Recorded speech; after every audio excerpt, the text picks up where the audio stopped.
There. Let's bring in Fred Fleitz, former National Security Council Chief of Staff in the Trump administration. Fred, thanks for joining us. Two significant developments here. 8,500 U.S. troops who are stateside put on high alert to join the NATO response force if it is activated, and the fact that the Harry Truman Carrier Strike Group will be put under a NATO flag between now and February the 4th. How do you read everything that we've heard?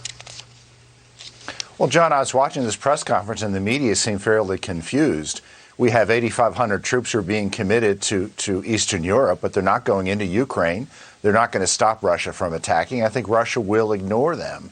It looks to me as if the Biden administration wants to be seen as doing something. And I want to say, John, I don't want American troops in Ukraine, but I don't know what the purpose of this deployment is, and I don't think the media knows either.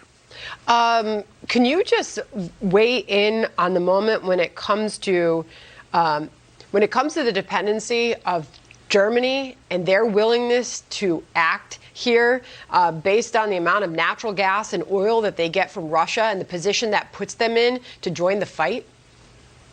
You know, it's a huge question. Germany made the decision to get rid of the nuclear plants. They're now phasing out coal-fired electricity plants. They are dependent on Russian natural gas.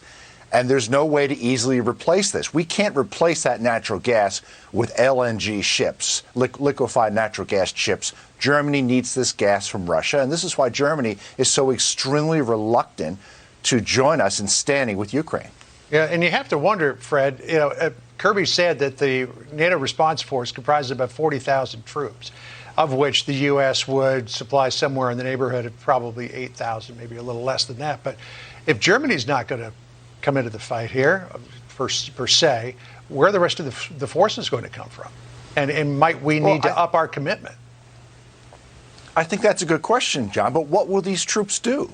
They're not going to go into Ukraine. I guess they'll be in Bulgaria and Romania and Poland. That's fine. There's no sign that Russia's going to invade those countries. It looks like Russia wants to invade Ukraine. These troops are not going to deter Russia from doing so. They will be watching from the sidelines if Putin decides to go in. We're threatened sanctions. We did this before. We did it in 2014 when Russia invaded Crimea and the Donbas region of Ukraine. And I suspect that Putin assumes that's what will happen again. As far as the opportunity that Putin sees, you obviously just heard from General Keith Kellogg about that. Morgan Ortagus also weighing in on the failed foreign diplomacy policy decisions that we've seen so far from this administration and why Vladimir Putin might very clearly see an opportunity here. He might see an opportunity, but I don't think all hope is lost. I think that there's a good chance that Putin is trying to use this deployment as leverage. And he's already getting significant concessions from the U.S. We're offering not to do military exercises near the Russian border. We have offered to get back into the flawed INF treaty that President Trump withdrew from. These are pretty significant concessions. Putin's a good poker player. Maybe he's playing poker. You know, John Kirby just said no one wants to see another war, Fred. We just got about 30 seconds left here. But if you put U.S. forces into the Baltic states, that's right on Russia. That's right on Belarus's border, but very close to Russia. Could that be provocative? I think it would be provocative. It's moving in the direction that Putin is not interested in. But the immediate question is what will happen to Ukraine. I think that should take quiet diplomacy. We have to stop the public threats and ultimatums.